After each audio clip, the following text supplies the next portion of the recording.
আসসালামু আলাইকুম প্রিয় দর্শক, অন্য মঞ্চের আলাপচারিতায় আপনাদের সকলকে স্বাগত জানাচ্ছি। সবাইকে আবারও ঈদের শুভেচ্ছা, আসসালামু আলাইকুম এবং আদাব। তুরস্ক এবং প্যারিসের উদ্দেশ্যে গতকাল ভোরে বাংলাদেশ ত্যাগ করেছেন মোহাম্মদ ইউনূস। তারপর থেকেই সামাজিক যোগাযোগ মাধ্যমে তোলপাড় উঠেছে, ডক্টর ইউনূস কি পালিয়ে গেলেন? অনেকেই আমাকে ব্যক্তিগতভাবেও জিজ্ঞেস করেছেন। আজকে সেই বিষয়টি নিয়েই আলোচনা করব। গতকাল ভোর 4:40-এ চার্টার্ড বিমান অর্থাৎ ভাড়া করা বিমানে চড়ে 12-13 জন সফর সঙ্গী সহ সামরিক প্রহরায় অত্যন্ত গোপনীয়তার সাথে মোহাম্মদ ইউনূস বাংলাদেশ ত্যাগ করেছেন এবং তিনি প্রথমে তুরস্কে গিয়েছেন। কেন এই রাগঢাক, কেন এই গোপনীয়তা? তার সাথে যে 12-13 জন সফর সঙ্গী ছিলেন তার মধ্যে 2 জন হলো বর্তমানের আমলা, 2 জন হলো সাবেক আমলা, 2 জন ইউনূস সেন্টারের। তবে তার মধ্যে লামিয়া মোর্শেদ এবার তার সফর সঙ্গী হননি এবং যুদ্ধ অপরাধী হিসেবে সাজাপ্রাপ্ত সালাউদ্দিন কাদের চৌধুরীর পরিবারের একজন এবং তার ব্যক্তিগত প্রহরী যারা তার সাথে থাকেন তারা মিলে তুরস্কে গিয়েছে। তুরস্কে যাবার পরে তুরস্ক এবং পাকিস্তানের তুরস্ক এম্বাসির যৌথ আয়োজনে তিনি একটি মিটিং করেন, যে মিটিংয়ে উপস্থিত ছিলেন মূলত ওআইসি ভুক্ত ইসলামিক দেশগুলোর প্রতিনিধিরা। সেখানে সূচনা বক্তব্য দেন ডক্টর ইউনূস। এই বৈঠকটি আয়োজন করা হয়েছিল বাংলাদেশের পররাষ্ট্রমন্ত্রী ডক্টর খলিলুর রহমান, যিনি জাতিসংঘের সাধারণ পরিষদের সভাপতি পদে প্রতিদ্বন্দ্বিতা করছেন এবং যে নির্বাচনটি আর কদিন পরেই সম্ভবত 3রা জুন অনুষ্ঠিত হতে যাচ্ছে। সেই নির্বাচনে ডক্টর খলিলের পক্ষে ক্যাম্পেইন করবার জন্যই তিনি তুরস্কের এই সভায় বক্তৃতা করেছেন এবং তিনি সেই সভায় বক্তব্যে বলেছেন যে ডক্টর খলিল ব্যক্তিগতভাবে তার অত্যন্ত বিশ্বস্ত এবং তিনি মনে করেন যে ডক্টর খলিল যদি এই সভাপতি পদে নির্বাচিত হয় তাহলে জাতিসংঘের পক্ষে তিনি সারা পৃথিবীতে ব্যাপক ভূমিকা রাখতে পারবেন। বিশেষ করে ডক্টর খলিল খুবই ইনোভেটিভ আইডিয়ার অধিকারী একজন মানুষ, খুবই নতুন এবং সৃজনশীল আইডিয়া তার মাথা থেকে আসে, যেটা ডক্টর ইউনূস নিজেই তার প্রমাণ, এবং তারুণ্যকেও ডক্টর খলিল ধারণ করেন। সো পৃথিবীর তারুণ্যের পক্ষে ডক্টর খলিল নির্বাচিত হলে সোচ্চার থাকবেন এবং জাতিসংঘে দেখা গেছে যে এখানে মোটামুটি বড় বড় দেশগুলোর স্বার্থ সংরক্ষিত হয়, ছোট দেশগুলোরা বরাবরই উপেক্ষিত থাকে, কিন্তু ডক্টর খলিল নির্বাচিত হলে তিনি ছোট দেশগুলোর স্বার্থের সপক্ষে একটা স্ট্যান্ড নেবেন। এই সব কারণে তিনি ডক্টর খলিলকে জেতানোর জন্য ওআইসি ভুক্ত দেশগুলোর উপস্থিত যেসব প্রতিনিধি ছিলেন তাদের প্রতি অনুরোধ করেন।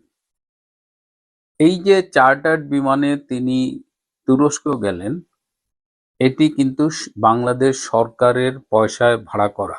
এটা ইউনূস সেন্টার কিংবা মোহাম্মদ ইউনূসের ব্যক্তিগত অর্থে নয়, অর্থাৎ সরকারি অর্থায়নে তিনি বিমান ভাড়া করে তার সফর সঙ্গীদের নিয়ে তুরস্কে গিয়েছেন এবং তুরস্কের এই সভা শেষে তিনি গিয়েছেন প্যারিসে এবং প্যারিসে তিনি আজকে তার ব্যক্তিগত কাজ এবং ঈদ এসব মিলিয়ে তিনি আজকে ব্যস্ত সময় কাটাবেন। আগামীকাল প্যারিসে স্থানীয় সময় সন্ধ্যা 6টায় তিনি আরো একটি মিটিং করবেন এই ডক্টর খলিলের সমর্থনে। সেখানে উপস্থিত থাকবেন জাতিসংঘের সাবেক কর্মকর্তা, বিভিন্ন তার পরিচিত সাবেক কূটনীতিক, বর্তমান কূটনীতিক এবং প্রভাবশালী অনেককেই তিনি আমন্ত্রণ জানিয়েছেন এই সভায় এবং সেখানেও তিনি ডক্টর খলিলকে নির্বাচনে বিজয়ী করবার পক্ষে বক্তব্য রাখবেন।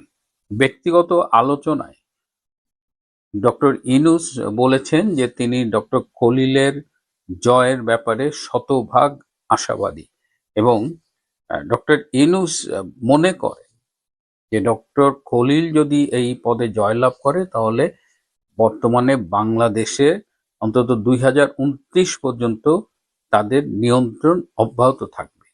ডক্টর ইউনূস প্রায়শই কথায় বলেন যে বর্তমান যে তারেক রহমান সরকার, এটি তার সরকারেরই একটা এক্সটেনশন বা সম্প্রসারণ, এবং তিনি এই সরকারের উপরে তার সম্পূর্ণ নিয়ন্ত্রণ আছে বলেই মনে করেন।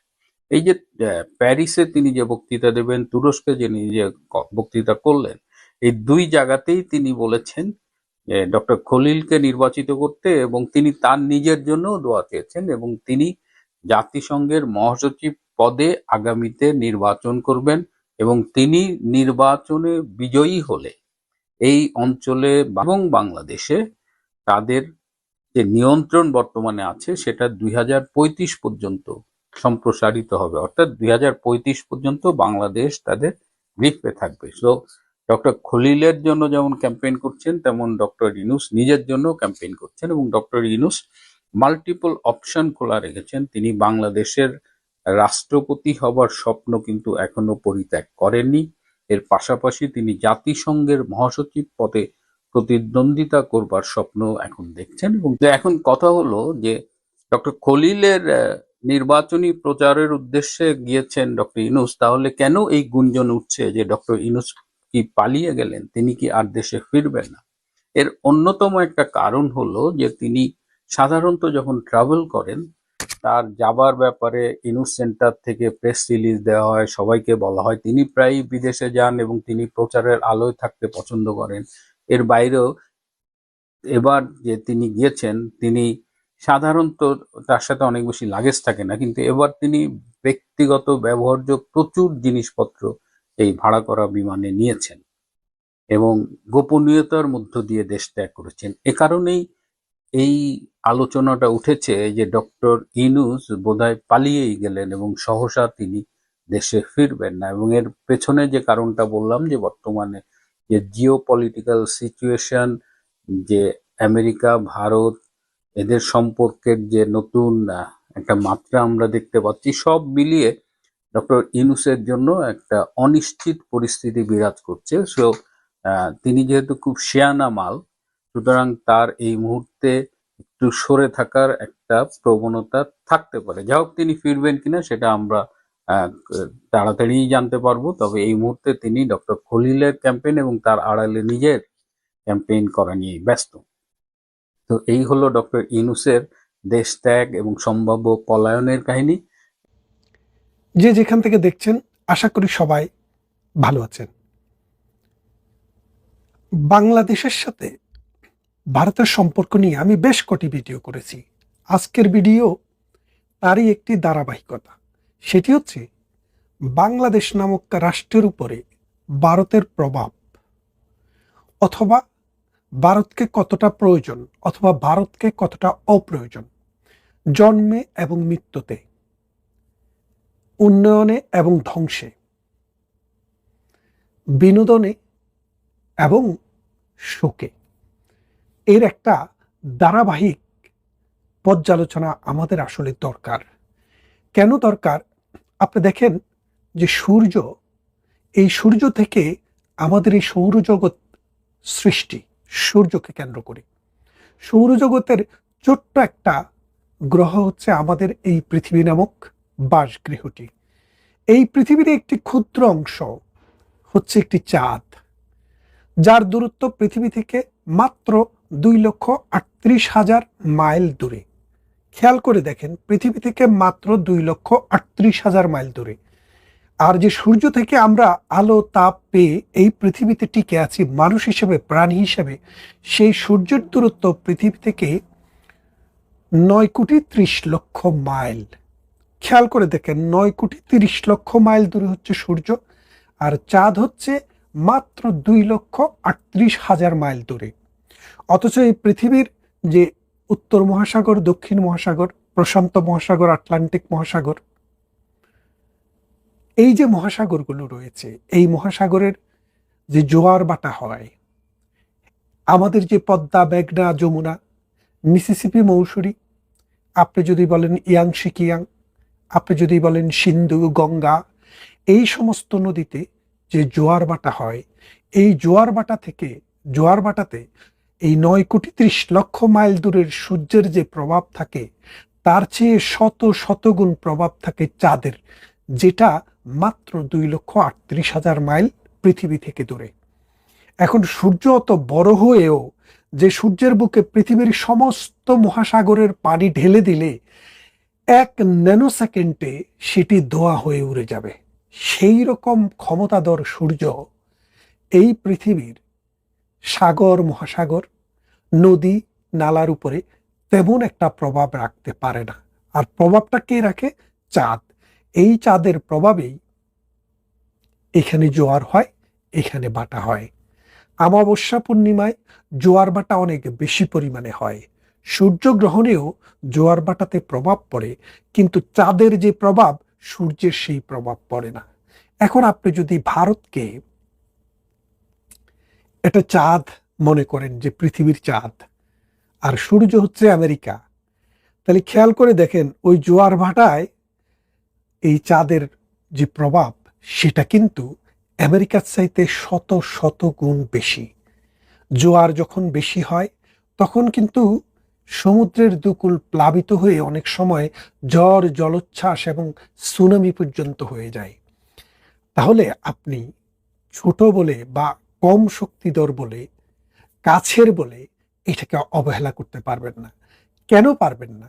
আপনার যখন প্রসব বেদনা উঠেছে, আপনার একজন দাত্রীর দরকার ছিল, সেই দাত্রীর কাজ করেছে ভারত। 1971 সালের মহান মুক্তিযুদ্ধে শুধু 1 কোটি মানুষকে আশ্রয় দেয়নি, মুক্তিযুদ্ধে যারা গিয়েছেন তাদেরকে ট্রেনিং দিয়েছেন, অস্ত্র দিয়েছেন, খাবার দিয়েছেন এবং নিজেদের সাজ সরঞ্জাম দিয়ে বাংলাদেশের ভেতরে অনুপ্রবেশ করিয়ে যুদ্ধ করতে সহযোগিতা করেছেন। আর তার বিপরীতে এই বাংলার সন্তান, কুলাঙ্গার সন্তানেরা, যারা ধর্মকেই যাদের মা বাপ বলে জানে, যারা ধর্মের বাইরে মানে ধর্মকেই বড় করে দেখে, অথচ ওই ধর্মীয় প্রতিষ্ঠানের ভেতরে নিয়ে মানুষকে, বাচ্চাদেরকে বলৎকার করে, তারা সেদিনও বাংলাদেশের নারীদেরকে বলৎকার করেছে, ধর্ষণ করেছে। এই বলৎকারকারী গোষ্ঠী সেদিনও বাংলাদেশের বিরুদ্ধে দাঁড়িয়েছে। আর ভারত, মহাভারত আমাদের পাশে দাঁড়িয়েছে। তাদের স্বার্থ থাকতেই পারে, তাদের স্বার্থ নিয়ে তো আমার চিন্তা করে লাভ নেই। আমার চিন্তা করতে হবে আমি কি পেয়েছি, পাকিস্তানের সাথে থাকলে আমি কি হতাম, আমরা কি পেতাম, আর পাকিস্তান থেকে ইন্ডিপেন্ডেন্ট একটি দেশ হয়ে গত 53 বছরে আমরা কি পেয়েছি। এখন দেখেন, তারেক রহমান সরকার যখন এবারে ক্ষমতায় আসে, জামাতে ইসলাম মোটামুটি বাংলাদেশে একটা ভাইব তুলে ফেলেছিল যে তারাই ক্ষমতায় আসছে। দলে দলে বড় বড় কোম্পানিরা তলে তলে কোটি কোটি টাকা তাদেরকে ডোনেশন দেওয়া শুরু করেছিল। এই লাল বদরেরাও বিএনপির শিবির ছেড়ে জামাতের সাথে কোয়ালিশন করেছিল, ভাবছিল কে কি কোন মন্ত্রণালয় কাকে দেওয়া হবে সেটা তারা বন্টন করছিল। কিন্তু ভারত এবং বাংলাদেশ যৌথভাবে দেখিয়ে দিয়েছে এই দেশ, এই সমাজ 1971 সালের ধর্ষক এবং বলৎকারকারীদের পক্ষে নেই। এই দেশ, এই মাটি 71-এর মহান মুক্তিযুদ্ধের পক্ষের। এই কথা মনে করিয়ে দিয়ে বিএনপিকে বিপুল ভোটে জয়লাভ করিয়েছিল। যদিও অনেকে এটাকে মেকানিজমের নির্বাচন বলেন, আমি সেদিকে গেলাম না। ইউনূসের মন্ত্রী পরিষদের একে একে সব সদস্য আইসা এখন নিজে ছাপাই দিচ্ছে যে এটা ডিপ স্টেটের কাজ। আপনারা যারা দেশপ্রেমিক মনে করেছিলেন শেখ হাসিনা সরকারের বিরুদ্ধে জনবিদ্রোহ হয়েছে, এখন মানুষ সোজাসুজিভাবে বুঝতে পারে যে আমেরিকার নিজের স্বার্থটাকে হাসিল করার জন্য, বাংলাদেশটাকে তার দখলে নেওয়ার জন্য, এই জায়গাটাকে একটা ব্যাটেল ফিল্ড করার জন্য, চীনের সাথে, ভারতের সাথে, মিয়ানমারের সাথে যুদ্ধ করার জন্য তার যে ভূখণ্ড দরকার ছিল, তার সবচাইতে ভালো জায়গা হচ্ছে বাংলাদেশ। সেই জন্য এই বাংলাদেশকে দখল করার জন্য গত 17 বছর থেকে তারা চেষ্টা করে এসছে। শেখের বেটি জননেত্রী শেখ হাসিনা, বাংলাদেশের মানুষের নয়নের মণি, তিনি বলেছেন আমার ক্ষমতা চলে যেতে পারে, আমার জীবন চলে যেতে পারে, বাংলার 1 ইঞ্চি মাটিও আমি আমেরিকান হাতে তুলে দেব না। তখন এই বাংলাদেশের জন্ম নেওয়া এক কুলাঙ্গার সন্তান, আমেরিকা তাকে নোবেল পাইয়ে দিয়েছে, তাকে ওই যে সুদের ব্যবসা করার জন্য গ্রামীণ ব্যাংকে টাকা ইনজেকশন করেছে, গ্রামীণ ফোনে টাকা ইনজেকশন করেছে এবং পৃথিবীতে তাকে নিয়ে নাচানাচি করেছে। আর সময় মতো এই মীর জাফরকে দিয়ে বাংলার স্বাধীনতাকে নস্যাৎ করার একটা সুযোগ তৈরি করেছে। এখন বিএনপি ভারতের সাথে সম্পর্ক কেমন রাখবে, ভারতের সাথে বিএনপির সম্পর্ক কেমন হলে এই দেশ টিকে যাবে, এই সমাজ এই রাষ্ট্র টিকে যাবে, সেটা কিন্তু ভাববার সময় বিএনপির এখনই। বিএনপি যদি ভারতের সাথে সুসম্পর্ক না করে পাকিস্তানের সাথে দিন দিন উত্তরোত্তর সম্পর্ক বৃদ্ধি করে, তাহলে আপনাকে মনে রাখতে হবে ভারতও কিন্তু তার সহযোগিতার হাতটা আস্তে আস্তে গুটিয়ে নেবে। বাংলাদেশের সাথে যদি ভারতের সম্পর্ক সর্বোচ্চ নেতিবাচক জায়গায় যায়, প্রতি বছর বাংলাদেশ 0.5% 1% করে করে জিডিপি খোয়াতে খোয়াতে আগামী 5-10 বছরের মধ্যে বাংলাদেশ একটি মৃত রাষ্ট্র হয়ে যাবে। সোমালিয়ার মতো, আফগানের মতো, পাকিস্তানের মতো তলাবিহীন জুড়ি, অর্থাৎ একটা ব্যর্থ রাষ্ট্রে পরিণত হবে। আপনি খেয়াল করে দেখেন, বাংলাদেশ সুজলা সুফলা, শস্য শ্যামলা। ছোটবেলায় আপনারা কে না স্কুলে পড়েছেন, বাংলাদেশ কি দেশ? নদীমাতৃক দেশ। নদী হচ্ছে এই দেশের মাতা, দুটি কারণে। বাংলার মানুষের খাদ্য অভ্যাস হচ্ছে ভাত এবং মাছ, তাই বলা হতো মাছে ভাতে বাঙালি। একসময় ছিল আমার সন্তান যেন থাকে দুধে ভাতে। এই দুধে ভাতে বলেন আর মাছে ভাতে বলেন আর খালেদা জিয়ার ডাল ভাতে বলেন, এটার সাথে নদী এবং পানির সম্পর্কটা নিবিড়। কারণ আপনি যদি নদীতে পানি না থাকে, ফসল উৎপাদন হবে না, সে ডাল হোক আর সে মাছ হোক, সে ভাতের জন্য চাল হোক আর যেটাই হোক, উৎপাদনের জন্য আমাদের এই উর্বর সমভূমিতে পানির প্রয়োজন। আর এই পানিগুলার প্রবাহ আসে পদ্মা, মেঘনা, যমুনা, আত্রাইয়া, আমাদের সুরমা, কুশিয়ারা, মাতামুহুরী, সাঙ্গ। এই যে নদী, এই নদীগুলো আমাদের দেশের প্রাণ, আমাদের দেশের মা, তাই তো নদীমাতৃক দেশ। আর এই নদীর জন্ম ভারতে। আমাদের 54টি নদী ভারতীয় অববাহিকা থেকে এই বাংলার বাটি অঞ্চলে এসে এটাকে উর্বর করেছে, এটাকে নদীময় করেছে, এটাকে খালময় করেছে, পানিময় করেছে। যত দিন যাচ্ছে ভারতের সাথে সম্পর্ক যত খারাপ হবে, এই নদীগুলোতে বাঁধ তত বাড়বে। এই নদীর পানি ড্রেন করে ভারত তার অন্যান্য শুষ্ক অঞ্চলে নিয়ে যাওয়ার চেষ্টা করবে, কারণ ভারতের অর্থনৈতিক সক্ষমতা বেড়েছে এবং মিঠা পানির যে বহুমাত্রিক ব্যবহার, সেটাও কিন্তু জ্ঞান বিজ্ঞানের উন্নতির ফলে বেড়ে যাচ্ছে। এর ফলে ভারতকে আপনি কোনোভাবেই থামাতে পারবেন না। যদি থামাতে হয়, সেটা হলো সুসম্পর্ক, বন্ধুত্বপূর্ণ সম্পর্ক, সুপ্রতিবেশী সুলভ আচরণ এবং পাকিস্তানের জঙ্গিদেরকে আশ্রয় প্রশ্রয় দেওয়া বন্ধ করতে হবে। তা না হলে এই বাংলাদেশ, এই বদ্বীপটি 53 বছর গেছে, 54 বছর গেছে, আরো 20 বছরও টিকিয়ে রাখতে পারবেন কিনা সেটা একটু হুমকির মুখে পড়ে যাবে। আমরা চাই আমাদের এই পূর্বপুরুষের দেশ, এই দেশ থাকবে, স্বাধীন থাকবে। ভারত আমাদের বন্ধু। আপনি খেয়াল করে দেখেন, বাংলাদেশের 54 বছরে ভারত কি কখনো কোনোদিন বাংলাদেশের 1 ইঞ্চি জায়গা দখল করার চেষ্টা করেছে? করেনি। উল্টো আমাদের সীমান্ত চুক্তি বাস্তবায়ন করার জন্য 1500 হেক্টর জমি শেখ হাসিনাকে উপহার হিসেবে দিয়ে দিয়েছে। অর্থাৎ ভারতের 1500 হেক্টর জমি বাংলাদেশের মানচিত্রের ভিতরে ঢুকিয়ে দিয়েছে। তার মানে ভারতের ইন্টেনশন, ভারতের চেষ্টা সবসময় পজিটিভ ছিল। অথচ বিএনপি এবং 4 দলীয় জোট সরকার যখন ক্ষমতায় ছিল, চায়না এবং পাকিস্তানের 10টা অস্ত্র আপনারা ধরা পড়তে দেখেছেন। অনুপ চেটিয়া এবং পরেশ বড়ুয়াকে ঢাকাতে ধরা পড়তে দেখেছেন। তাদের কাজ ছিল ভারতের যে সীমান্ত অঞ্চল, ওখানে অশান্ত করার জন্য চায়না এবং পাকিস্তানের এই জঙ্গিদেরকে দিয়ে এই অস্ত্রগুলা ভারতে পাচার করা এবং ভারতকে অস্থিতিশীল করা। এই কাজটা করতে গিয়ে বিএনপি 17 বছর ক্ষমতার বাইরে ছিল। এখন ভারত মনে করেছিল তাদের শিক্ষা হয়েছে অনেক। আপনারা এনসেন্ট মেরিনারে ওই বৃদ্ধ নাবিকের গল্প অনেকেই শুনে থাকবেন, যে আলবাট্রস পাখিকে হত্যা করার পর তার উপরে যে গজব নেমে এসেছিল, তখন সে যখন একটি সাপের প্রতি, পাইন্না সাপের প্রতি তার মায়া দেখে, মানে প্রকৃতি আল্লাহ বৃষ্টি দিল, সেই বৃষ্টিতে মৃত অবস্থা থেকে সে জীবন প্রাপ্তির দিকে যাচ্ছিল। তখন একজন এঞ্জেল বলছিল, this is the old man who kill the Albatross. আরেকটা এঞ্জেল বলছিল, he has been punished enough. অর্থাৎ এই হচ্ছে সেই বুড়া যে আলবাট্রস পাখিকে, নিষ্পাপ পাখিটাকে হত্যা করেছিল। আরেকটা এঞ্জেল বলছে, তাকে কিন্তু এনাফ শাস্তি দেওয়া হয়ে গেছে, এখন বাঁচতে দাও। ভারতও সেই কথা মনে করেছিল যে 17 বছর বিএনপির অনেক ট্রেসিং হয়েছে, কিন্তু আমি দেখছি আজকাল বিএনপির পাকিস্তানমুখী যে পদচারণা, ভারত বিরোধীদের, ভারত বিদ্বেষী যেসব কথাবার্তা, এগুলা কিন্তু বিএনপির মধ্যে এখনো চলছে। তো এই অবস্থা থেকে যদি আমরা বেরিয়ে না আসতে পারি, আমাদের অর্থনীতি, আমাদের সমাজ ধ্বংসের মুখোমুখি হবে। আপনারা জানেন প্রতি বছর আমরা 1 বিলিয়ন ভারত থেকে ইম্পোর্ট করি আর এক্সপোর্ট করি, 10 বিলিয়ন আমরা ইম্পোর্ট করি ভারত থেকে, আর 1 বিলিয়ন এক্সপোর্ট করি। তার মানে প্রায় 9 billion export import deficit.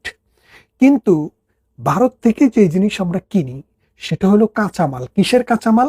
Garment manufacturing এর কাঁচামাল। এই কাঁচামাল ভারত ছাড়া অন্য কোনো জায়গা থেকে কিনলে আমাদের টোটাল ট্রান্সপোর্টেশন এবং মানে বাইং কস্ট 20% বেড়ে যায়, সময় 3 মাস বেড়ে যায়।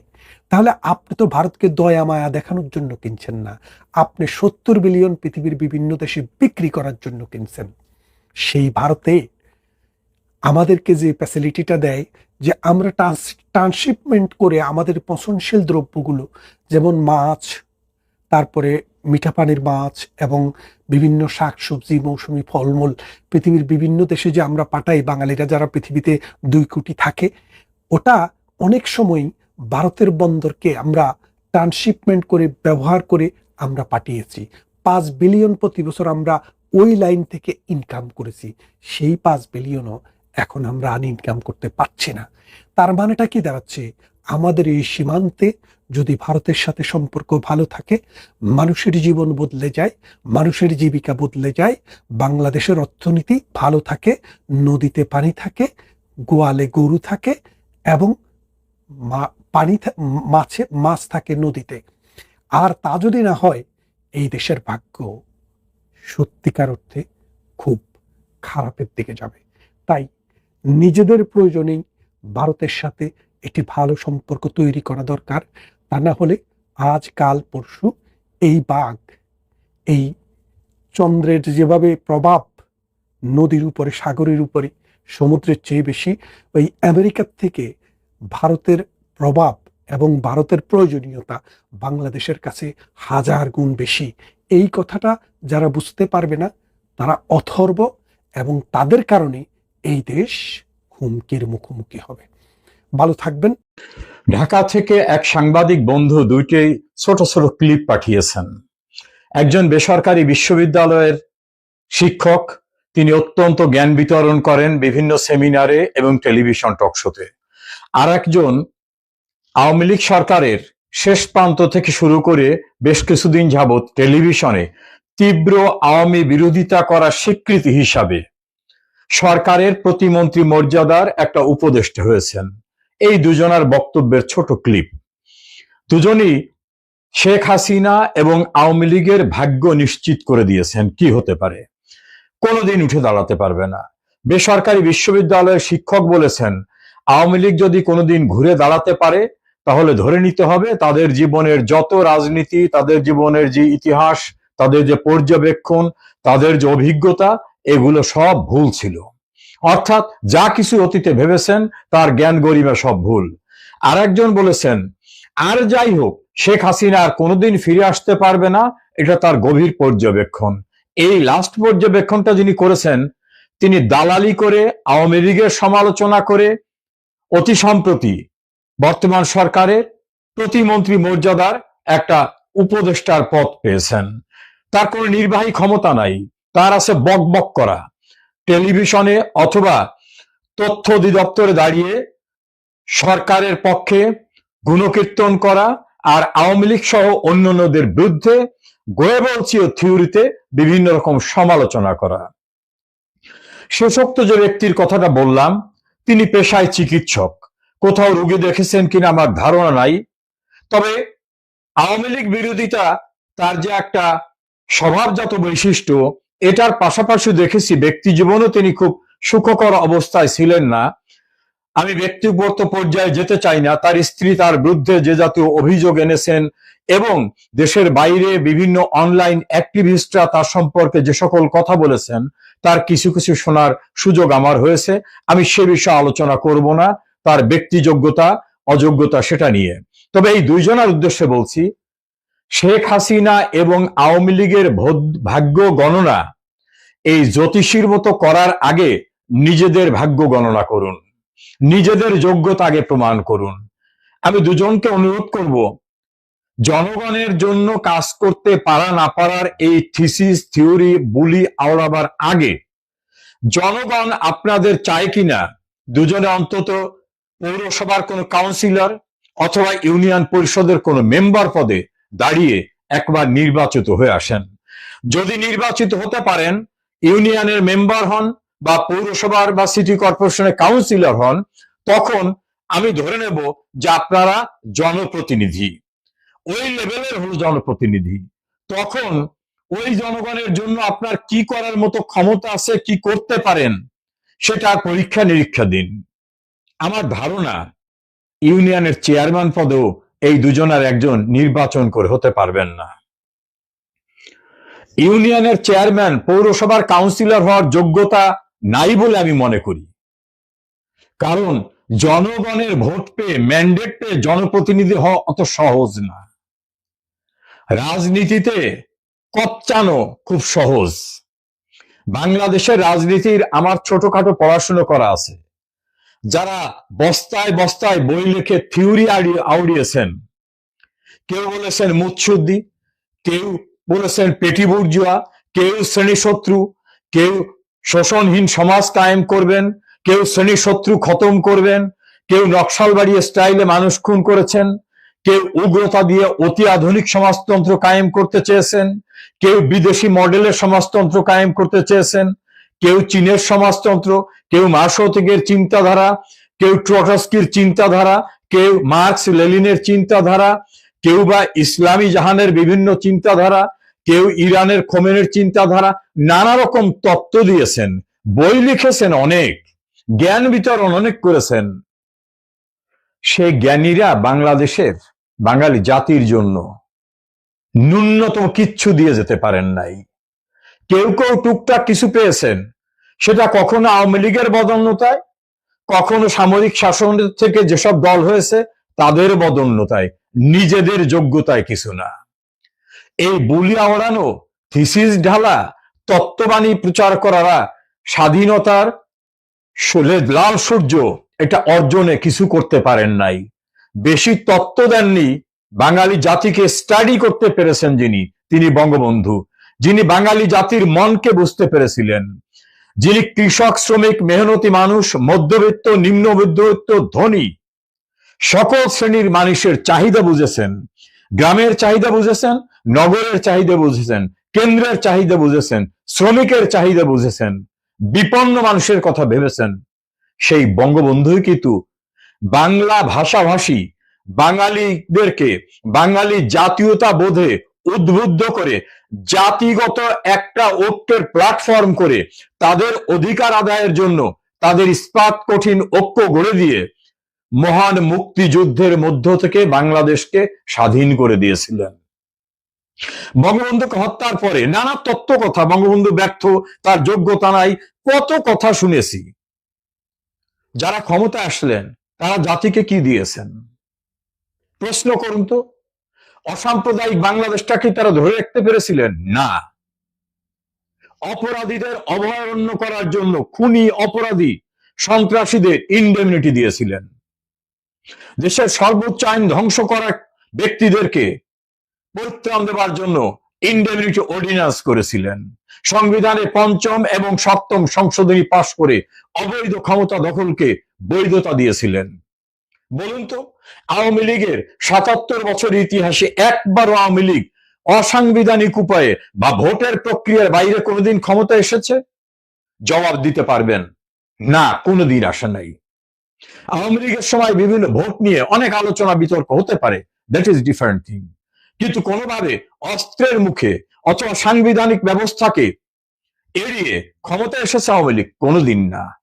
আওয়ামী লীগ বাঙালি জাতির ইতিহাসে যা কিছু গৌরবময় অর্জন তা উপহার দিয়েছে, সেটা ভাষা আন্দোলন থেকে শুরু করে 54 যুক্তফ্রন্ট, বাঙালি জাতির মুক্তির ম্যাগনা কার্টা 6 দফা আন্দোলন, আইবের মার্শাল্লাহ বিরোধী আন্দোলন, 69-এর গণ অভ্যুত্থান, 70-এর নির্বাচন, 71-এর মুক্তিযুদ্ধের মধ্য থেকে বাংলাদেশকে স্বাধীন সার্বভৌম রাষ্ট্র হিসাবে বিশ্বের মানচিত্রে তুলে ধরা আওয়ামী লীগের নেতৃত্বে এসেছে। আর শেখ হাসিনা অধপতিত, দুর্নীতিতে চ্যাম্পিয়ন হওয়া বাংলাদেশটাকে উন্নয়নের রোল মডেলে পরিণত করেছিলেন। 125টি কর্মসূচির মাধ্যমে সামাজিক সুরক্ষা বেষ্টনী করে তুলেছেন। প্রতিটি গ্রামে কেউ বলতে পারবে না যেটা করা সম্ভব ছিল। শেখ হাসিনা দেখিয়েছেন শতভাগ বিদ্যুতায়িত করা। প্রতিটি গ্রাম অঞ্চলে একেবারে অজপাড়াগায় ইলেকট্রনিক ব্যবস্থাকে ইন্টারনেট পৌঁছে দিয়েছেন।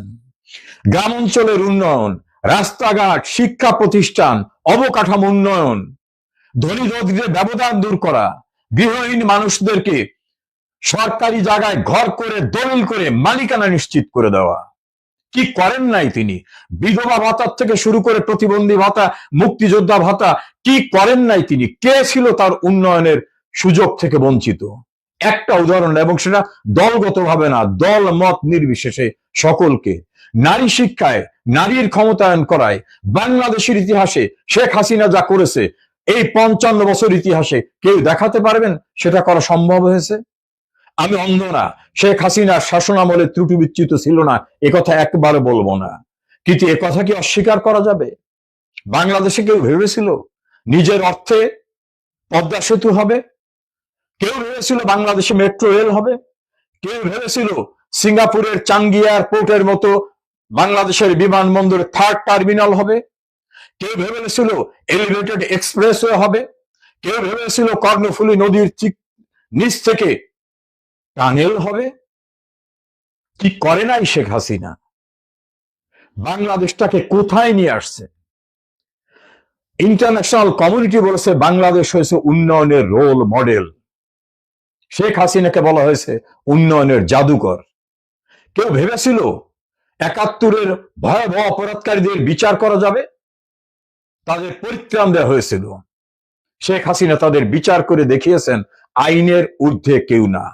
বঙ্গবন্ধুর খুনিদের রক্ষা করার জন্য ইন্ডেমনিটি অর্ডিন্যান্সকে আইন করার পরে তারা দাম্ভিকতা দেখিয়ে বলতো আমাদের কেউ কিছু করতে পারবে না।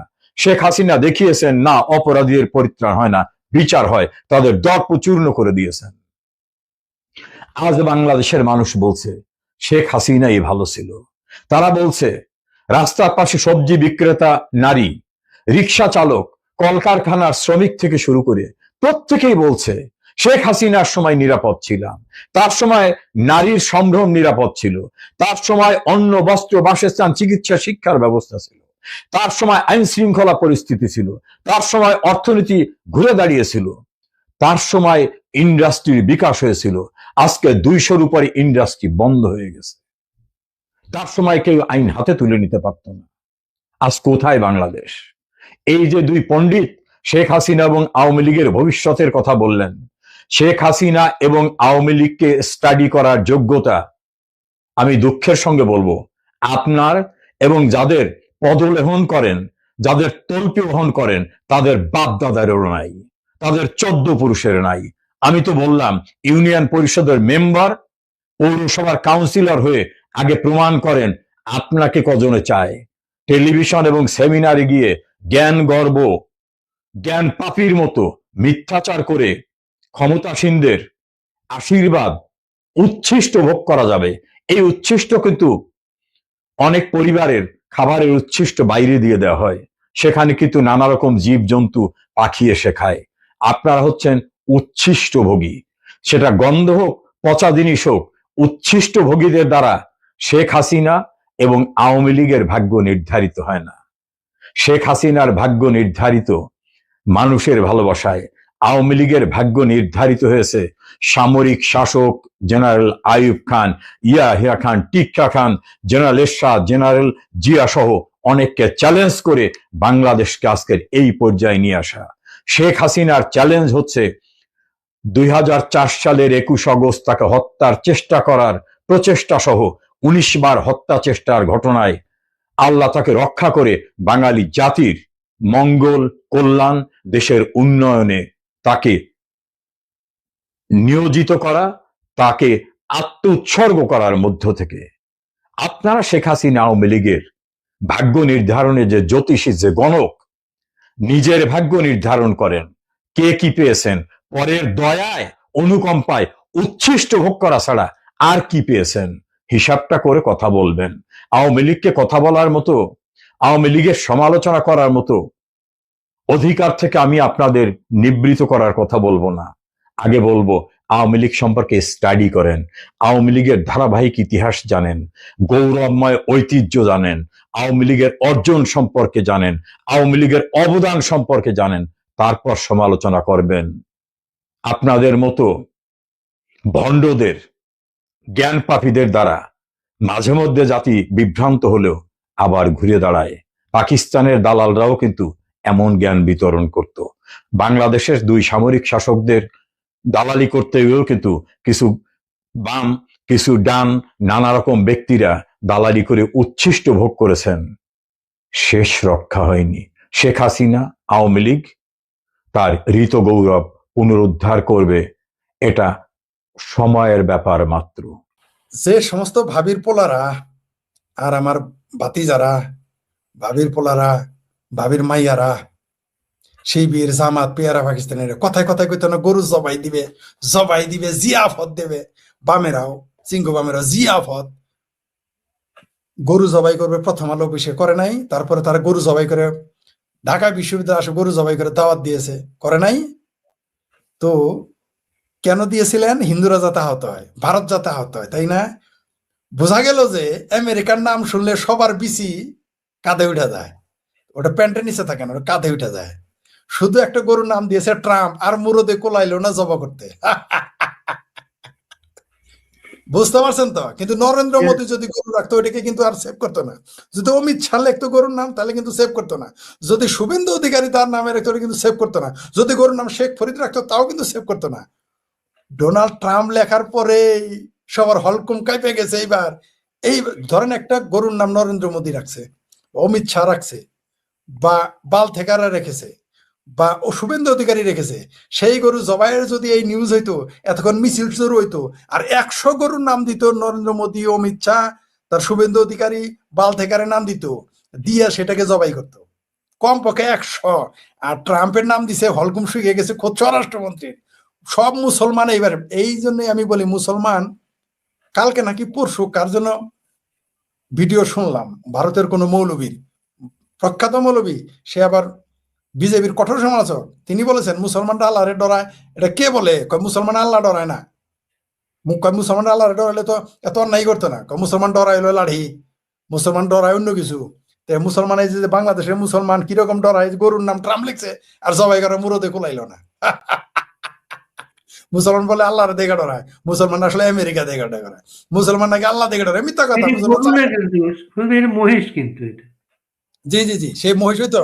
তারপর আবার মহিষ, গরু না। এইটা জবাই করতে এখন ভয় পায় কেন? বোঝা গেল যে তারা আল্লাহর সাথে আমেরিকারে বেশি ডরায়, এবং এটা সত্যি। আল্লাহ রেখে সেই জন্য খোদ স্বরাষ্ট্রমন্ত্রী, খোদ বাংলাদেশ সরকার এই মহিষকার জবাই করতে সাহস পায় না, এবং বাংলাদেশের মুসলমান এখন কোনো প্রতিবাদ করে না। এই গরুর নাম, বিশ্বাস করেন, এই গরুর নাম যদি নরেন্দ্র মোদী হইতো, আবারও বলতেছি, অনেকে বলবেন কেন রিপিট করতেছি, রিপিট করার কারণটাই তো এখানে মজার। এই গরুর নাম যদি নরেন্দ্র মোদী হইতো, এই গরুর নাম যদি ভিপি সিং হইতো, এই গরুর নাম যদি আদভানি হইতো, এই গরুর নাম যদি অটল বিহারী বাজপেয়ী হইতো, এই গরুর নাম যদি অমিত শাহ হইতো, এই গরুর নাম যদি শুভেন্দু অধিকারী হইতো, এই গরুর নাম যদি হেমন্ত বিশ্বাস শর্মা হইতো, তাইলে কিন্তু বাধা দিলে বাংলাদেশে তখন দেখতেন জায়গায় উঠতো চেতনা। এমনকি বামপন্থীরাও মিছিল করতো, বামপন্থীরাও মিছিল। কিন্তু এখন সব ঠান্ডা, মানে সব যে আমেরিকার গোলাম, যে একটা মহিষের নাম বা একটা গরুর নাম ট্রাম্প রাখলে আর মুরদে কোলায় না, তাকে নিয়ে কোরবানি দেওয়ার। 2024-এর 5 আগস্টের পরে যত হত্যা হয়েছে সেটা জেলের বাইরে সবগুলো হত্যার 1 নাম্বার আসামি এই ডক্টর ইউনূস, এমনকি এই শিশুরা সহ, যে শিশুরা হামে মারা গেছে। সুতরাং কারণ তাকে সে এমন একটা সময় চলে গেল যখন কেউ তাকে ওন করে না।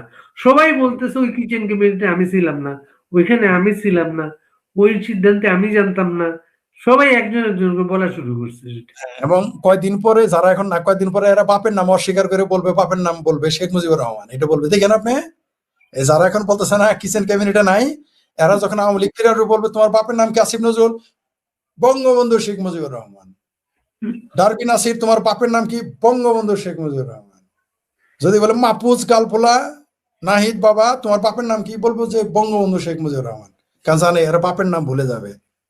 কেবল তো ইউনূসের নাম ভুলে গেছে এই 7 দিন না যাইতে, শুক্র 1 সপ্তাহ না যাইতে, আরো কত লোক ভুলে যাবে। এই দেখবেন তারপরে ওই যে আরেকটা আছে না, কি নাম, ওই যে উপদেষ্টা হয়ে বসে আছে এখন তারেক রহমান, এরা বলবে আমরা তো যেতে চাইনি। ওই সাকি মাকি ফাকি জাহিদ পাড়া নাকি কি যেন আছে, এরা বলবে আমরা তো যেতে চাইনি, তারেক রহমান ডেকে নিয়ে গিয়েছিল। কেন বাংলাদেশে কেরাজন বলছে না আমি তো হতে চাইনি উপদেষ্টা, আমাকে নিয়ে গেছিল। ও না না, ভুল বললাম। ওই যে সুমন নাকি পুমন ভট্ট একটা আছে কলকাতায়, বলছে আমি তো তৃণমূল করতে চাইনি, আমাকে মমতা জোর করে নিয়ে গেছে। ওইরকম দেখবেন এরা না করে বসবে, সব না করে বসবে। এটাই দুনিয়ার নিয়ম। এরপরও নেতাদের শিক্ষা হবে না যে যাদের চামচামিতে ভুলে যান, এরা যখন ক্ষমতায় থাকবে না সব ভুলে যাবে। এখনই মানুষ, আমার ভাবির পোলারা যে ইউনূস কাকু ছাড়া চলতে পারলো না, সেই ইউনূসকে এখনই ভুলে গেছে। কয়দিন পরে আল্লাহরে ভুলে যাবে। এরা দেখবেন যে জয় শ্রীরাম স্লোগান দেওয়া শুরু করবে। আওয়ামী লীগ ক্ষমতায় আসলে আওয়ামী লীগ তো স্লোগান দেবে জয় বাংলা, জয় বঙ্গবন্ধু। এই আমার ভাবির পোলারা যারা এখন জামাত শিবির হয়ে আছে, তারপর আপনার আমার পেয়ারা পাকিস্তান, দেখবে জয় শ্রীরাম এই স্লোগান দেওয়া শুরু করবে। আওয়ামী লীগ দিবে না, এই ভাবির পোলারা দিবে। জি, আপনার ভাবির মেয়ে কিন্তু আপনাকে একটা কথা বলছে যে যেটা আপনার ধর্ম হচ্ছে আওয়ামী লীগ, আপনার নবীর নাম হচ্ছে হযরত শেখ হাসিনা। এখন ওই আমার ভাবির মাইয়া ওইটা বলার কারণ আছে। কারণ জয় বাংলা স্লোগান শুনলে তারে যারা পয়দা করছে, এখন আমার ভাইয়ে তারা পয়দা করছে না, আমার ভাবির মামা তো ভাই বোনেরা পয়দা করছে নাকি আমি পয়দা করছি মনে নাই। যাই হোক, তো আমার ওই ভাবির পোলাদের এত কষ্টের কারণ হলো তাদের যে বাপ দাদা ছিল, তাদের চাচা জ্যাঠা মামা খালু 71-এ তারা পরাজিত হয়েছিল জয় বাংলা স্লোগানের কারণে। সেই বেদনা তাদের বাপ দাদারা বলতে পারে নাই, তাদের মামা খালুরা বলতে পারে নাই, তাদের শ্বশুর শাশুড়ি বলতে পারে না। এই জন্য আমার ভাবির মায়েরা ওটা বলতে পারে না। এই বেদনা, পাকিস্তান ভাঙার বেদনা, স্বাধীন বাংলাদেশ হওয়ার বেদনা তারা বলতে পারে না। তাই জয় বাংলা স্লোগানকে তারা ইসলামের বিরুদ্ধে দাঁড় করায়। মুক্তিযুদ্ধে এই 71-এ কি করেছিল আপনি জানেন? যে মুক্তিযুদ্ধকে ইসলামের বিরুদ্ধে দাঁড় করে বলেছে যারা মুক্তিযোদ্ধারা কাফের। শুধু এটাই না, 52-এর ভাষা আন্দোলনকেও কাফের বলেছিল, যে যারা এই ভাষা আন্দোলন করে তারা কাফের। এটা তো বলবেই, এছাড়া তো এদের জায়গা নেই। তো এই পরাজিত শক্তিরা জয় বাংলা স্লোগান দিলে তাদের শরীরে গাজালা করবেই, এদের শরীরে গাজালা করবে। শুনেন, যদি আপনি আজান দেন আর আয়াতুল কুরসি পড়েন তাহলে নাকি শয়তান থাকে না, আর জয় বাংলা স্লোগান দিলে দেখবেন পাকিস্তানি শয়তানের গায়ে জ্বালা ধরে। এটা ধরবেই, এটা হতেই হবে। এবং এই কারণে আগামীতে এই বাংলাদেশের আসমান জমিন কেঁপে উঠবে আবার জয় বাংলা স্লোগানে। জয় বাংলা স্লোগান দেওয়া আওয়ামী লীগই ভুলে গিয়েছিল, কিন্তু এখন দেখবেন কাহাকে বলে জয় বাংলা, জয় বঙ্গবন্ধু স্লোগান কাহাকে বলে সামনে তারা দেখতে পাবে। তো সবচেয়ে আশ্চর্যের বিষয়, গণজাগরণ মঞ্চে যারা আমাকে বলতো ফরিদ এত আস্তে স্লোগান দেওয়া জয় বাংলা, জোরে বলো, তোমার কণ্ঠ এত শক্ত, তারাই দিয়ে এখন শেখ হাসিনা ফাঁসি চায়, আওয়ামী লীগকে ফ্যাসিস্ট বলে, এবং বঙ্গবন্ধুকে তারা স্বৈরাচার বলে। অদ্ভুত ব্যাপার, তারা এখন 32 নম্বর ভাঙতে চায়।